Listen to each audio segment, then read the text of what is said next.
सुप्रभातम बच्चों। आज हम एक नई पुस्तक शुरू कर रहे हैं, ईशावास्य उपनिषद। ईशावास्य उपनिषद आपके सेकंड पार्ट में, सेकंड पेपर में चलती है। ये 10 अंक की होती है। इसमें एक मंत्र आपको दिया हुआ होगा, उस मंत्र की आपको हिंदी में व्याख्या करनी होगी। देखते हैं ईशावास्य उपनिषद। इसकी सामान्य जानकारी मैं दे रहा हूँ। ईशावास्य उपनिषद जो शुक्ल यजुर्वेद है, शुक्ल यजुर्वेद का अंतिम जो अध्याय है, यानी 40वां जो अध्याय है, वो ईशावास्य उपनिषद के रूप में है। ईशावास्य उपनिषद अपने आप में एक वेद का ही एक भाग है, संहिता से अलग नहीं है। ये इसकी एकमात्र विशेषता है। दूसरी विशेषता, ये सबसे छोटा उपनिषद है। इसमें मात्र 18 ही मंत्र दिए हुए हैं, और 18 मंत्रों में क्या क्या है ये हम पढ़ेंगे। इसका पहला जो मंत्र है वो हम शुरू करते हैं। अब देखिए, पहले मंत्र में पहला मंत्र है, मैं पढ़ रहा हूँ। ईशावास्यम इदम सर्वम यत् किंच जगत्याम जगत तेन त्यक्तेन भुंजिता माँ गृधय कस्य धनम। इसका प्रसंग इसके ऊपर दिया हुआ है। देखिए, ईशावास्य उपनिषद शुक्ल यजुर्वेद की काण्व संहिता से संबंध रखती है।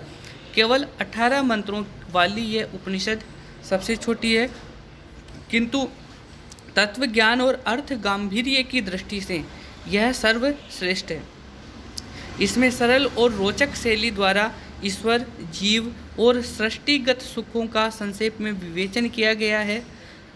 अब जो आपका पहला मंत्र है उसमें बताया गया है कि ईश संपूर्ण जगत में रमा हुआ है, ईश्वर संपूर्ण जगत में व्याप्त है, वह जगत को नियम में बांधने वाला है। साथ ही यहाँ त्याग भाव से पदार्थों का उपभोग करने की शिक्षा दी गई है, जो कि भारतीय संस्कृति की एक अपने आप में बहुत बड़ी विशेषता है कि हम उपभोग करें, उससे पहले हम त्याग करें।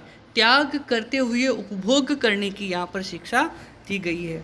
देखिए मंत्र, ईशावास्यम इदम सर्वम यत् किंच जगत्याम जगत तेन त्यक्तेन भुंजिताः माँ गृधय कस्य धनम। ईशावास्यम, ईशावास्यम मतलब ईश्वर से व्याप्त है। ईशावास्यम ईश्वर से व्याप्त है। इदम सर्वम ये सब, यत किंच जो कुछ, जगत्याम जगत संसार में जो कुछ चराचर है, वह सब ईश्वर से व्याप्त है। उस सब में ईश्वर समाया हुआ है, ईश्वर से बाहर कुछ नहीं है। तेन इसलिए, त्यक्तेन भुंजिता त्याग पूर्वक उपभोग करो, त्याग पूर्वक भोग करो। माँ गृधय मत करो, कस्यचित् धनम किसी दूसरे के धन की लालसा, इच्छा, कामना मत करो। देखिए यहाँ पर दिया हुआ है अन्वय, देखिए इसका।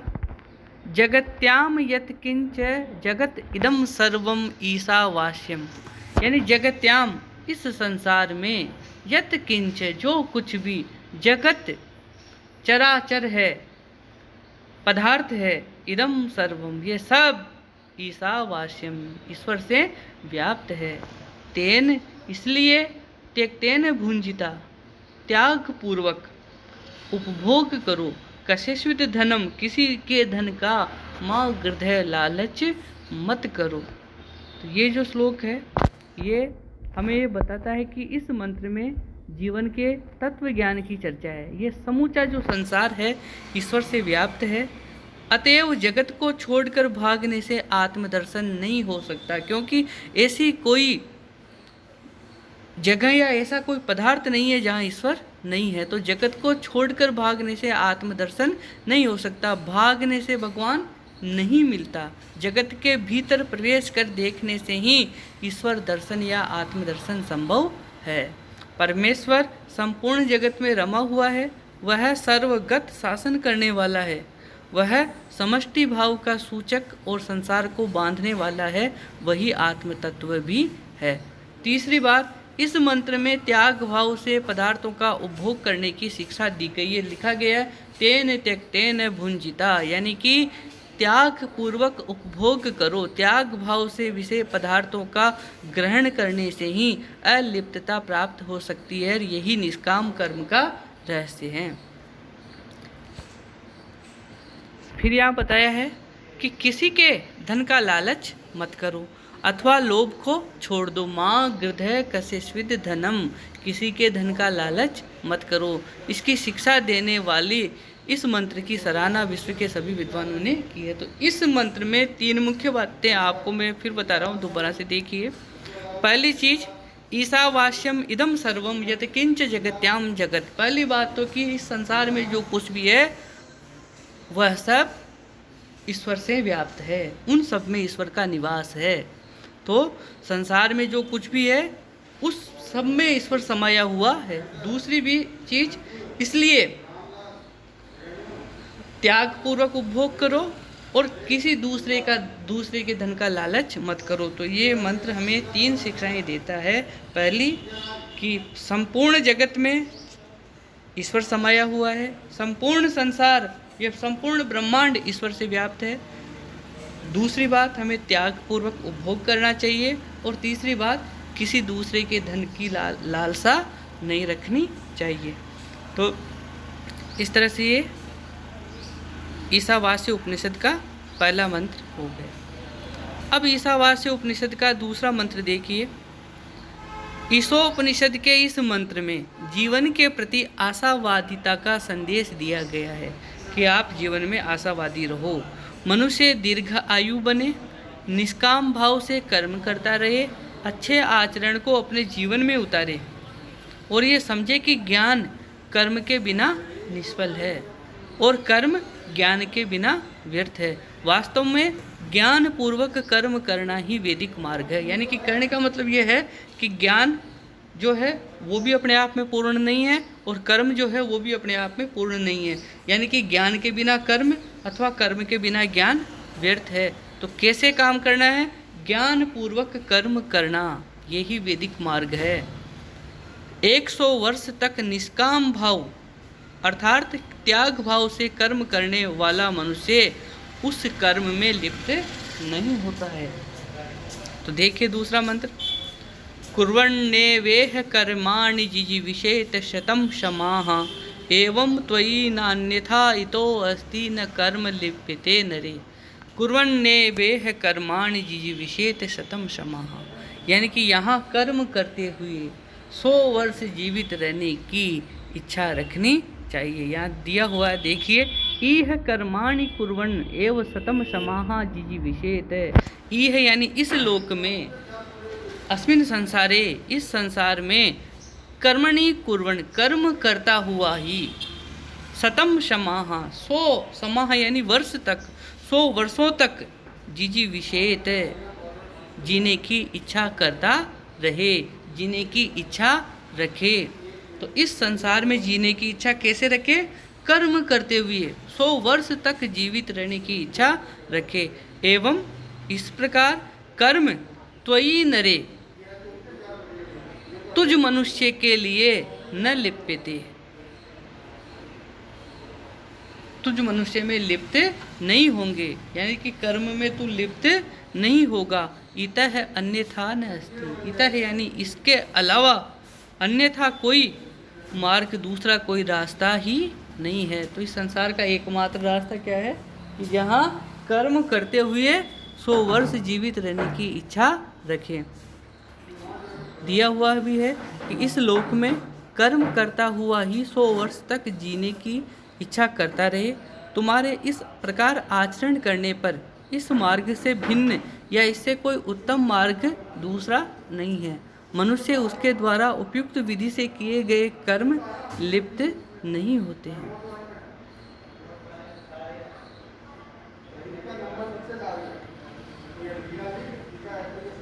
लिखा हुआ है कि विशेष में दिया हुआ, देखिए, कर्म करते हुए कर्मों में लिप्त न होने का मार्ग यहाँ बताया गया है।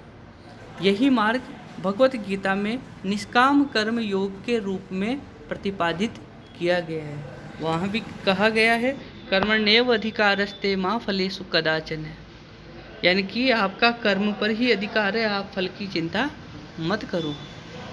तो कर्म करते हुए कर्मों में लिप्त न होने का मार्ग यहाँ बताया गया है।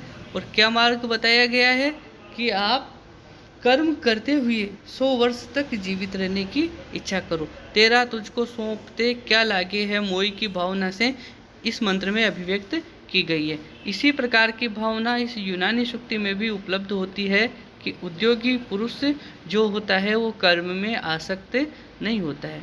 आश्रम व्यवस्था के अंतर्गत 20-25 वर्ष के 4 आश्रम मानने से ज्ञात होता है कि उस मनुष्य की औसत उम्र 100 वर्ष की मानी जाती थी। अनेक स्थानों पर ऋषियों द्वारा 100 वर्ष तक जीने की कामना वैदिक साहित्य में की गई है। जिजीविषेत शतम समाहा में भी इसी की भावना है। इसमें कहा गया है कि आप 100 वर्ष तक जीवित रहने की इच्छा रखो। अब ये जो 2 मंत्र हमने पढ़े इनको मैं वापस एक दूसरे से जोड़ते हुए वापस एक बार दोबारा से करवा रहा हूँ। देखिए, पहला जो मंत्र हमने पढ़ा वो बहुत ही सरल है। उसमें आप प्रसंग में ये लिख सकते हो कि इसमें हमें बताया गया है कि संपूर्ण संसार में ईश्वर व्याप्त है, संपूर्ण संसार में ईश्वर का निवास है। दूसरी बात कि त्याग पूर्वक उपभोग करो। भोग करना चाहिए, लेकिन भोग कैसे हो? त्याग पूर्वक भोग हो। किसी को देकर हम खाएं, किसी के लिए कुछ छोड़े उसके बाद हम लें, तो ग्रहण करें, लेकिन उससे पहले हम किसी के लिए कुछ त्याग करें। तो त्याग पूर्वक उपभोग करने की बात यहाँ कही गई है। और यहाँ कहा गया है कि किसी दूसरे के धन का लालच नहीं करना चाहिए, किसी दूसरे के धन की आशा नहीं करनी चाहिए। तो भारतीय संस्कृति की यहाँ पर विशेषताएं बताई गई है। तो फिर से मैं दोबारा से दोहरा रहा हूँ कि ईशावास्यम इदम सर्वम यत किंच जगत्याम जगत, इस संसार में जो कुछ भी है वह सब ईशावास्यम ईश्वर से व्याप्त है, उन सब में ईश्वर का निवास है। तो आप जो कुछ भी चराचर, जो कुछ भी सजीव निर्जीव, जो कुछ भी तुम्हें अपनी आंखों से दिखाई दे रहा है, उन सब में आप ईश्वरीय दृष्टि देखो कि इसमें ईश्वर का निवास है। जीव मात्र में ईश्वर को देखो, आपको लगेगा कि हाँ ये भी ईश्वर है, ये भी ईश्वर है, ये भी ईश्वर। इसीलिए जब आपकी दृष्टि ऐसी हो जाएगी कि आप सभी को ईश्वरमय इस संसार को देखने लगोगे कि संसार की कोई भी चीज़ ईश्वर से अलग है ही नहीं, तो आप त्याग पूर्वक उपभोग करना शुरू कर दोगे। आप उपभोग करोगे तो दूसरे को भी देखोगे कि मुझे इसके लिए भी छोड़ना है, क्योंकि इसमें भी ईश्वरीय अंश है। तो त्याग पूर्वक उपभोग करो और दूसरे के धन की इच्छा मत करो। किसी भी तरीके से जायज़ नाजायज़ तरीके से दूसरे के धन को हड़पने की इच्छा मत करो। तो दूसरे के धन अर्थात द्रव्य, धन, संपत्ति जो भी है उसकी आप इच्छा ना करें, उससे आप दूर रहें। तो पहला श्लोक हो गया, पहला मंत्र। दूसरा जो मंत्र है उसमें भी बताया गया है कि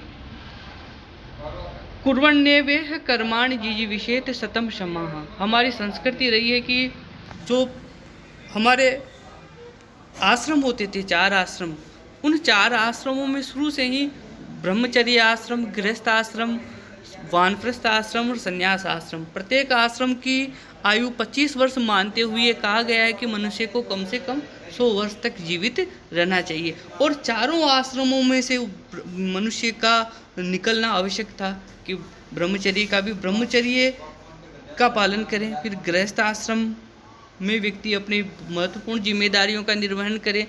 इसी प्रकार वानप्रस्थ और संन्यास भी अनिवार्य था। तो यहाँ कहा गया कि इन चारों आश्रमों में व्यक्ति कैसे इनका पालन करे, निरंतर कर्म करता हुआ, यानी कि कर्म से दूर नहीं रहे, निरंतर कर्म करता हुआ मनुष्य 100 वर्ष तक जीवित रहने की इच्छा रखे। और कर्म कैसा हो? निष्काम कर्म। यहाँ पर निश्चित रूप से इसका भावार्थ ये है कि कर्म कैसा हो? निष्काम कर्म। निष्काम कर्म कैसा? कर्म करो लेकिन उस कर्म के फल की इच्छा आप ना रखें। यह है निष्काम कर्म। तो कर्म करते हुए मनुष्य को 100 वर्ष तक जीवित रहने की इच्छा रखनी चाहिए। एवं त्वयि न अन्यथा इतो अस्ति न कर्म लिप्यते नरे। ये जो लाइन लिखी हुई है, यानी कि इसके अलावा तुम्हारे पास दूसरा कोई मार्ग, दूसरा कोई रास्ता भी नहीं है। यही एकमात्र रास्ता है, एकमात्र मार्ग है जो तुम्हें मोक्ष प्रदान कर सकता है कि आप इस संसार में रहो और कर्म करते हुए 100 वर्ष तक जीवित रहने की इच्छा रखो। संसार से भगो मत। संसार से संन्यास का तात्पर्य यही यहाँ पर यही है कि आप इसी संसार में रहें और संसार में रहते हुए आप 100 वर्ष तक जीवित रहने की इच्छा करें और निरंतर कर्म करते रहें। आपका जो कर्तव्य है उस कर्तव्य को आप निरंतर करते रहें। यही यहाँ पर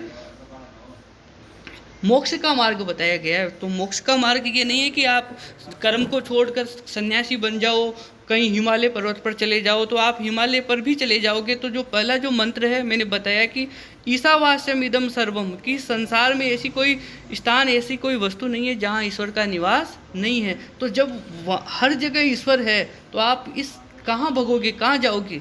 तो मोक्ष का मार्ग हमारे वेदों में, हमारे उपनिषदों में सिर्फ एक ही बताया गया है कि आप ज्ञान मार्ग की, केवल ज्ञान से आप मोक्ष प्राप्त नहीं कर सकते या केवल कर्म से आप मोक्ष प्राप्त नहीं कर सकते। आपको ज्ञान युक्त होकर, ज्ञानी बनकर, ज्ञान के द्वारा कर्म करना है। तो यहाँ पर ज्ञान के द्वारा कर्म कौन सा है? निष्काम कर्म। क्योंकि जो ज्ञानी होता है उसको फल की इच्छा नहीं होती है, वो कर्म करेगा। कौन सा कर्म करेगा? निष्काम कर्म। तो इसलिए ज्ञान युक्त होकर कर्म करने की इच्छा रखो और फिर 100 वर्ष तक जीवित रहने की इच्छा रखो। इसके अलावा कोई दूसरा तुम्हारे पास रास्ता नहीं है और यही एकमात्र मार्ग है कि जिससे तुम कर्मों में लिप्त नहीं होंगे, यानी कि उस कर्म का जो प्रभाव है वो तुम्हारे ऊपर नहीं पड़ेगा। गीता में भी कृष्ण भगवान ने यही कहा है 2वें अध्याय में कि भाई तुम कर्म करते रहो और कर्म करो, लेकिन उस फल की इच्छा मत करो। जब हम फल की इच्छा से दूर होंगे तो उस कर्म का जो बुरा या अच्छा जो प्रभाव होता है वो हमारे ऊपर नहीं पड़ेगा। स्वयं को कर्ता मत समझो कि भाई मैं करने वाला हूँ। जब कर्ता का भाव आ जाता है मनुष्य में तो वो कर्म से सीधा जुड़ जाता है। तो और जब ये भाव आएगा कि कर्म में करने वाला हूँ ही नहीं, कर्म तो ईश्वर के द्वारा हो रहा है, मैं तो मात्र एक माध्यम हूँ, तो आपके अंदर आप उस कर्म से डायरेक्ट नहीं जुड़ पाओगे। और यही एक निष्काम कर्म की एक जो है वो आपके अंदर उत्पन्न होने लगेगी कि ये निष्काम कर्म है। तो इस प्रकार मनुष्य कर्म में लिप्त नहीं होते। तो इसमें आप दोनों मंत्रों में आप प्रसंग लिखोगे पहले, फिर मंत्र लिखा हुआ मंत्र लिखोगे और उस मंत्र की आप हिंदी में व्याख्या करके नीचे विशेष में उसकी जो विशेष बातें हैं उस मंत्र में, जैसे पहले मंत्र में 3 बातें मैंने विशेष बताई कि संसार में सब कुछ है वो ईश्वर से व्याप्त है, इसलिए आपको त्याग पूर्वक उपभोग करना चाहिए। संसार की चीज़ों का भोग करो, लेकिन उस भोग के साथ आपकी कौन सी वृत्ति हो? त्याग की। त्याग भी करो और भोग भी करो, ये दोनों आवश्यक हैं। तीसरी बात ये बताई पहले मंत्र में कि आप किसी दूसरे के धन का लालच ना करें। इसी तरह से दूसरे मंत्र में आप विशेष बातें लिख सकते हो कि निष्काम कर्म करते हुए 100 वर्ष जीवित रहने की इच्छा रखनी चाहिए। इसके अलावा मनुष्य के पास कोई दूसरा मोक्ष का मार्ग भी नहीं है। इसके आगे वाली क्लास में हम इससे आगे वाले जो मंत्र हैं वो पढ़ेंगे। धन्यवाद।